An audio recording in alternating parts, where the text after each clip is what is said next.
Hey guys, for today's video in this series, we are covering Jeep for the first time with the Jeep Liberty. For these types of videos, I look at the history of the car, major flaws, and why it got cancelled. I'm making my way through many of the Mopar cars. I've already done the Dodge Avenger, Dart, Caliber, Magnum, Nitro, Chrysler 200, Sebring, Aspen, and more.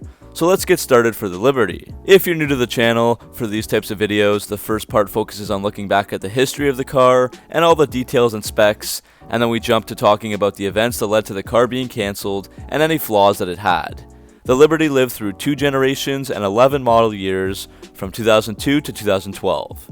So we begin back in 2001. The world first saw the first gen Liberty KJ when it was introduced in May 2001. This was a compact SUV with unibody construction, and it served as a replacement for the discontinued Jeep Cherokee XJ, which had been produced in the United States from 1983 to 2001. The Liberty was the smallest of all the 4-door Jeep SUVs until the Compass and Patriot models arrived in 2007 that were based on a car platform. And the Liberty was built at the Toledo North Assembly Plant in the US, and also globally in other countries, including Egypt and Venezuela. So first we'll go over the first generation from 2002 to 2008, and then we'll focus on the second gen from 2008 to 2012. So for the first model year in 2002, the Liberty was available in 3 trims, each with a 4x2 and a 4x4 option: the base Sport, the more rugged specialty model Renegade, and the more high-end limited edition. The Renegade was replaced with the Latitude for 2007, focusing on a more urban appearance. Prices started near $17,000 and rose up to over $23,000, and by the end of the first gen in 2006, there were the same models offered, this time starting near $21,000 for a 4x2 Sport, and rising up to near $26,000 for a 4x4 limited edition. There's no mistaking the Liberty for any other brand once you do see its 7-slot grille, which gives it that Jeep look right away. The Liberty has an overall length of 174.4 inches, longer than the Jeep Wrangler, but shorter than the Grand Cherokee, so it fits between those 2 cars in the Jeep lineup. The design was inspired by 2 previous Jeep concepts, the Daker and the Jeepster. It has a tall body, which gives the driver a commanding view of the road, and features round circular headlights and fog lights, and a chunky front bumper. Renegade models got a more rugged appearance, with a flatter hood, optional black off-road light bar, brushed silver metallic roof rails, and tow hooks. Each model has wider fender flares, which are gray on the Sport models, body color on the Limited, and have contrasting accent colors on the Renegade. One unique feature is that if you pull hard on the rear door handle, the glass will swing up as the door is opening, and if you pull more gently on the door handle, that will just make the glass swing up only. The rear door also opens from the right for easier access. And this Liberty did receive a mid-cycle facelift for the 2005 models. Moving on inside, the Liberty feels tall and has lots of interior room and cargo space for the 5 passengers. All the interior pieces are very round-shaped, including the door handles, air vents, temperature controls, instrument panel, and horn pad. There's also an available leather-wrapped steering wheel. The Renegade gets silver mini carbon highlights on the instrument panel, while the Limited adds satin chrome accents to the interior. Most pictures you'll see on screen are of the Limited, as it was the nicest offering by far. The front seats are generally quite comfortable and were improved in 2005 with dual density foam, but they have very soft bolsters, and power seats are optional. Renegade seats are upholstered in standard cloth, while the Limited gets leather bucket seats that are more contoured. The driver has 40.7 inches of headroom, which was the most among SUVs in the class. The rear seats are comfortable as well, and adults can fit fine with lots of rear headroom and decent legroom. There's also some good cargo space behind the rear seats, along with grocery bag hooks, cargo tie-downs, and a cargo organizer. If you do fold down the rear seats, you'll get 69 cubic feet of cargo space, the same as a Ford Escape, but the seats aren't very easy to remove as they are in other SUVs. As for performance, initially there were 2 PowerTech engines offered. The first was a 2.4-liter straight 4 with 150 horsepower and 165 pound-feet of torque, and that got 20 city and 24 highway mpg. The 4-cylinder came with a 5-speed manual transmission, but this engine stopped being used after the 2006 model year. The other PowerTech engine was a 3.7-liter V6, rated for 210 horsepower and 235 pound-feet of torque, and paired with either the manual transmission or a 4-speed automatic.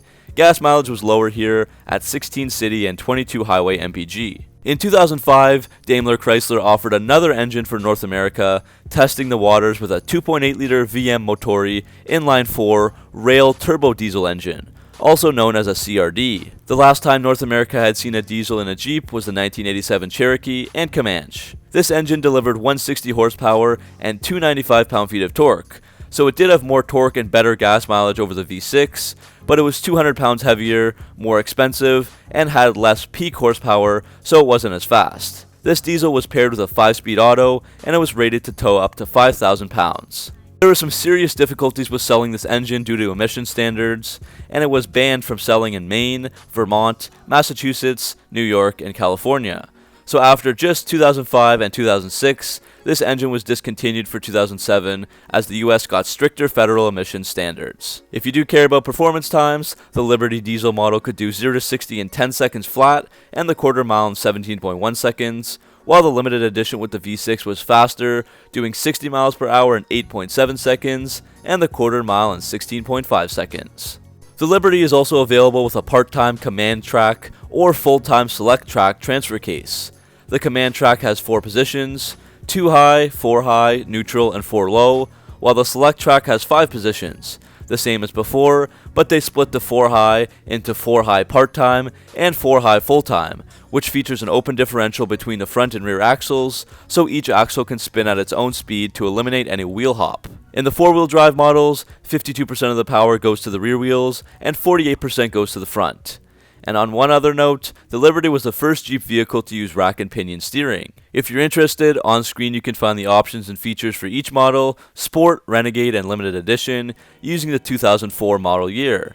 So make sure to pause the video on those slides if you do want to see that information. There were also a few special edition models, such as the 2003 Freedom Edition, 2004 Columbia Edition, 2005 and 2007 Rocky Mountain Edition, and 2006 65th Anniversary Edition, all of them based on the sport trim level. So now we move on to the next generation. The successor for the first generation was the Jeep Liberty KK, introduced at the 2007 New York International Auto Show for the 2008 model year and lasting until 2012. Outside of North America, this model was simply known as the Jeep Cherokee KK. Immediately you can see the exterior changes as the Liberty got a full redesign for this generation with a more boxy and off-road look that kind of resembles the Dodge Nitro in my opinion.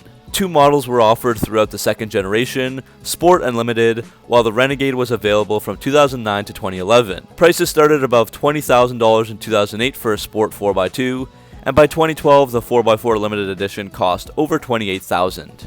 New standard equipment on the second gen included electronic stability control with roll mitigation, traction control, anti-lock brakes, brake assist, side airbags, and new options included things like Bluetooth, navigation, and rain sensing wipers.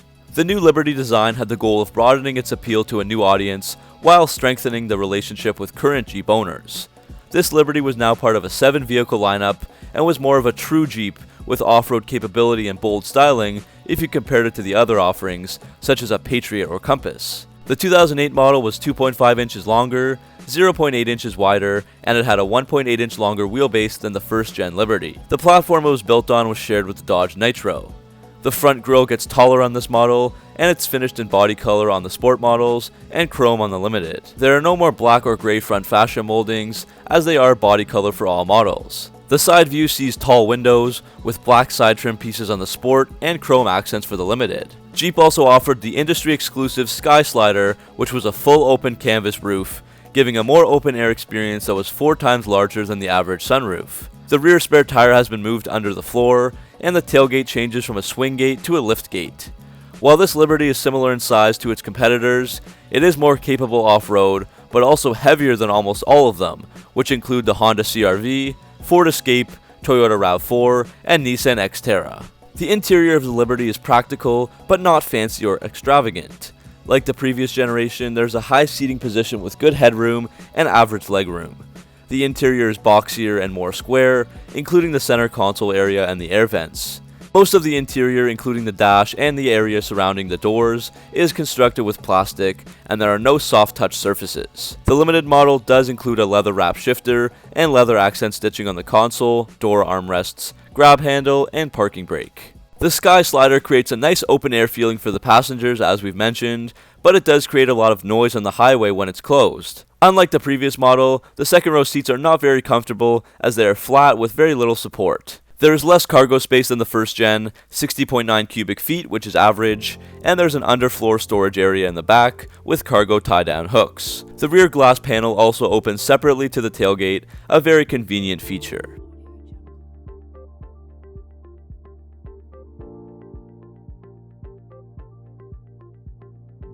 Moving on to performance, as the previous 2.8-liter turbo diesel was discontinued and the 4-cylinder engines were left for the smaller Patriot and Compass models, the only engine available here was the 3.7-liter V6, relatively unchanged with 210 horsepower and 235 pound-feet of torque. The gas mileage did improve slightly to 18 city and 23 highway mpg. For the first year, there was a 6-speed manual and 4-speed auto, but the manual was dropped for 2009, making the automatic standard equipment from there on out. There were 2 4-wheel drive systems, a new Select Track 2 for full-time 4-wheel drive, and Command Track for part-time 4-wheel drive, both Jeep Trail rated. The second gen also got a new independent front suspension, 5-link rear suspension, and power rack and pinion steering system. The limited model with 4x4 could do 0 to 60 in 9.2 seconds, and the quarter mile in 17.1 seconds. Again, you can pause the screen if you're interested in seeing the options and features for each model, Sport and Limited Edition, using the 2008 model year. Jeep also did offer 5 special editions of the Liberty KK, each with unique badges, trims, and other features. We'll start with the Renegade from 2009 to 2011, which had a focus on off-road use with the Select Track 2 full-time 4-wheel drive transfer case, all-terrain tires, unique seats, and a black hood decal among other things. The Arctic Edition was around just for 2012, with different seat fabrics, a sweet Arctic badge with a Yeti creature, a full-size spare tire and wheel, different wheels, and some other interior features. The Latitude was from 2010 to 2012, adding 18-inch chrome wheels, leather accents, and a chrome front grille along with other features. The 70th anniversary was a 2011 model only, with unique alloy wheels, 70th anniversary edition emblems on the front doors, 2 different colored leather trim seating surfaces, a touchscreen sound system, and more. Finally, there was the Jet Edition with dual heated bucket seats, different interior surfaces, a premium Infinity sound system, and Jet emblems. In June 2012, Chrysler announced the Toledo North Assembly Plant would shut down later in 2012 to prepare for the launch of the new Jeep CUV, which was going to be the Cherokee. So the second generation Liberty ended production on August 16th of 2012, and that Liberty nameplate was retired as Jeep used Cherokee going forward. That brings us to the next part of the video, looking at the reasoning for the cancellation and the flaws of the Liberty. I've come up with 4 different reasons and or flaws referring to the car or Chrysler decisions. So let's have a look. The first reason I always look at is sales. As with low sales, auto manufacturers can't profit off their vehicles, and they usually have to cancel them. If you look at the sales figures, the Liberty had a good run through the first gen, selling into the mid 100,000s each year, but sales quickly took a dip in the second gen starting in 2008, and they never recovered.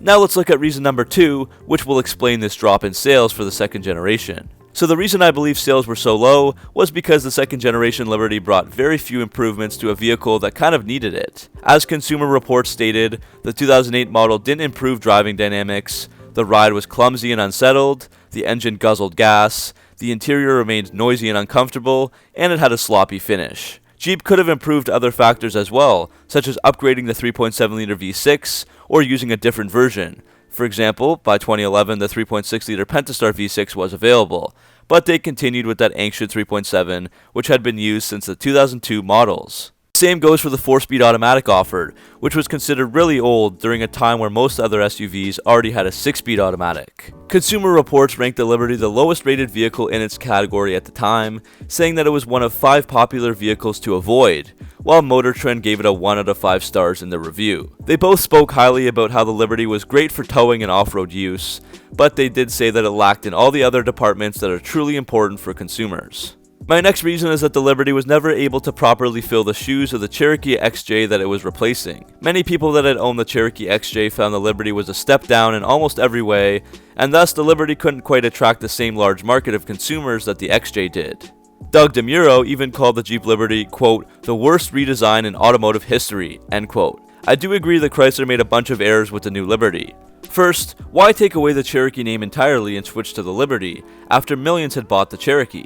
All the fans with brand loyalty to the Cherokee name for the past 2 decades were now lost. Second, many complained about the styling itself. The Cherokee had a nice boxy Jeep look with classic lines, but the Liberty added different lines, the very round headlights and fog lights, and the rear-mounted spare tire and swing-open tailgate, creating a much softer looking vehicle with features that not many wanted. Another point was that the Liberty didn't improve in enough areas to really compete with the newer SUV rivals. The Cherokee was too old to do that after 2 decades, but the Liberty still had a harsh, slow and gas-guzzling 3.7-liter V6, an outdated and cheap interior, and it lacked more modern features, like better safety equipment and better fuel economy. Jeep did try to bring back that boxy look in 2008 with the second-gen Liberty, and now they keep it pretty steady with the other models, like the Patriot and Renegade, but by 2008, it was a bit too late. The last reason is that there were quite a few reliability issues to plague the Liberty. A quick look on any site like RepairPal shows 26 total issues being reported by thousands of people, including issues with the 3.7-liter V6, power window motor failing, sky slider sunroof failing to open, transfer case and differential leaks, noisy power door locks, and countless other issues that you don't really want on a more modern vehicle, especially not all of them in combination. The National Highway Traffic Safety Administration also investigated the Liberty after people were getting burned, cut, and bruised due to airbags going off without any crash. The NHTSA also had separate investigations for gas tank fires that killed up to 245 people due to a gas tank flaw, and that put 5.1 million Jeep vehicles, including the Cherokee, Grand Cherokee, and Liberty under investigation for it. Finally, Chrysler had to recall 347,000 Jeeps in North America, including the 04 to 07 Liberty models. They had lower rear control arms that were rusting and cracking due to water getting into them, causing drivers to lose control and crash or even die sometimes. Like most of the other Chrysler products, we see reliability being a huge issue yet again. So that's the end of this video, guys. Thanks for watching, and hopefully you enjoyed it. It was my first time doing a Jeep vehicle, but I found it to be a loaded topic and very interesting. Let me know if you do want to see other Jeep vehicles in the future. What do you think about the Liberty? Did you ever own one? And were there other reasons for its cancellation that I might have missed? Let me know down in the comments section below. Make sure to like and subscribe for more Mopar content, and I'll see you in the next video.